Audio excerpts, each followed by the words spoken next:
আপনাদের নির্বাচনী প্রচারণার খবর জানাতে চাই। বরগুনা থেকে আমাদের সহকর্মী আছেন, কুড়িগ্রাম থেকে আছেন, সুনামগঞ্জ থেকেও আমাদের সাথে যুক্ত হয়েছেন এবং পাশাপাশি হবিগঞ্জ থেকেও হয়তো আমরা কুড়িগ্রাম থেকেও পেয়ে যাব আমাদের সহকর্মীকে। শুরুতেই যেতে চাই বরগুনাতে। নির্বাচনের প্রচারণার খবর জানতে চাই, একেবারে যেহেতু শেষ সময় হাতে। শরীফ, বরগুনার দুটি আসন, দুটি আসনে যারা প্রার্থীরা রয়েছে তাদের কিন্তু আজকে শেষ জনসভা। এবং যদি আপনাকে বলি, বরগুনা এক আসনের যে বিএনপি মনোনীত প্রার্থী এবং নজরুল ইসলাম মোল্লা এবং ইসলামী আন্দোলনের যে প্রার্থী মাওলানা অলিউল্লাহ, তারা দুজনেই সবচেয়ে সুস্বাদু হালিম রাঁধুনি হালিম। হালিম হোক রাঁধুনি হালিম। টাউন হল মাঠে তারা জনসভা তারা করতে চেয়ে অনুমতি চেয়েছিল প্রশাসনের কাছে, কিন্তু আসলে দুইজন একই জায়গায় তারা সে হয়নি। দুইজন দুই জায়গায় আজকে তারা জনসভা করবেন। বিএনপি কলেজ মাঠে এবং জেলা স্কুল মাঠে করবেন ইসলামী আন্দোলন। তো আসনে চারজন প্রার্থী রয়েছে এবং তার ভিতরে আসলে বিএনপি এবং ইসলামী আন্দোলন প্রতিদ্বন্দ্বিতা হবে এমনটাই আসলে ভোটাররা মনে করেন। অন্যদিকে দুই আসনে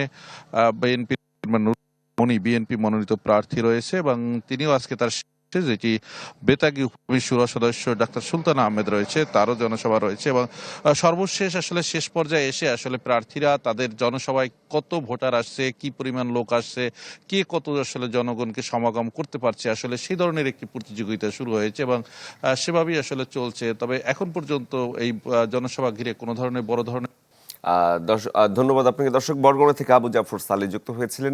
যেতে চাই কুড়িগ্রামে, রয়েছেন গোলাম মাওলা সিরাজ। সিরাজ, আপনার এলাকার নির্বাচনের প্রচারণার কি খবর?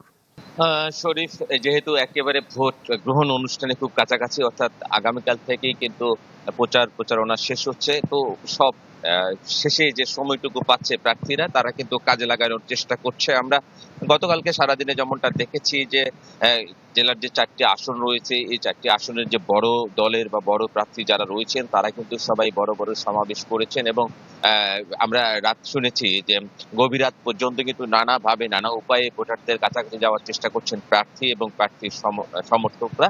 আজকে আমরা যেটা জেনেছি, যে আমি আছি কুড়িগ্রাম সদরে, এই সদরের যে প্রার্থী রয়েছেন, বিএনপির যিনি প্রার্থী রয়েছেন সোহেল হোসেন কায়কোবাদ, তিনি আজকে সাংবাদিকদের সঙ্গে কথা বলবেন এমনটা আমাদেরকে রাতে তিনি জানিয়েছেন। এবং একই সাথে এখানে 12 দলীয় জামায়াতের নেতৃত্বাধীন 12 দলীয় জোটের যে প্রার্থী রয়েছেন, তিনিও কিন্তু কথা বলবেন সাংবাদিকদের সঙ্গে এবং অন্যান্য যে আসনগুলো রয়েছে তাদের সঙ্গে।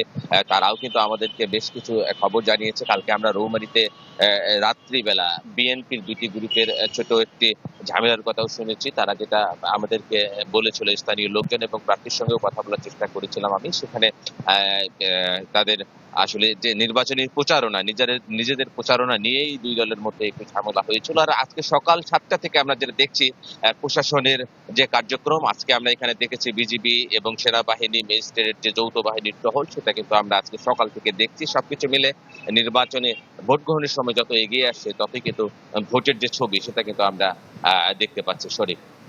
সিরাজ, ধন্যবাদ আপনাকে। দর্শক, সুনামগঞ্জে আমাদের জন্য অপেক্ষা রয়েছেন আর জুয়েল। জুয়েল, সুনামগঞ্জের নির্বাচনের খবর জানতে চাই আপনার কাছে।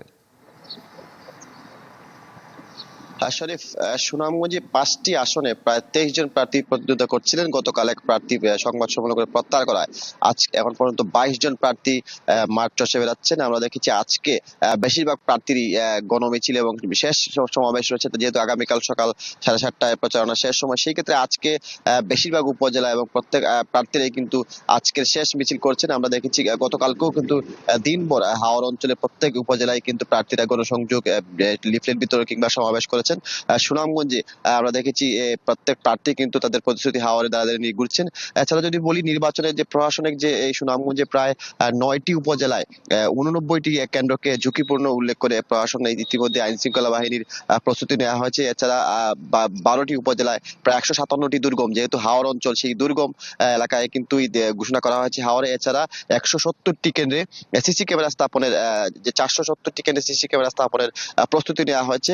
এবং আমরা দেখেছি গতকালকে কিন্তু আইন শৃঙ্খলা বাহিনী, সেনাবাহিনী সহ বিপুল পরিমাণ আইন শৃঙ্খলা বাহিনী কিন্তু টহল দিচ্ছেন। এছাড়া ম্যাজিস্ট্রেট প্রত্যয়ন করা হয়েছে আসন ভিত্তিক। তো সব মিলিয়ে এখন পর্যন্ত নির্বাচনে কোনো ধরনের সহিংসতা ঘটনা ঘটেনি। প্রার্থীরা কিন্তু আজকে শেষ গণমিছিল প্রচারণা করবেন এবং সুনামগঞ্জে প্রায় 12টি উপজেলায় হাওর অঞ্চলের যে নির্বাচনের আমেজ এখন পর্যন্ত চিত্র ফুটে উঠছে এবং প্রার্থীরা প্রচার প্রচারণায় ব্যস্ত সময় কাটাচ্ছেন। শরীফ। জুয়েল, ধন্যবাদ আপনাকে। দর্শক, দেশের বিভিন্ন জেলায় নির্বাচনী প্রচারণার শেষ মুহূর্তের অবস্থা দেখাচ্ছিলাম আপনাদের।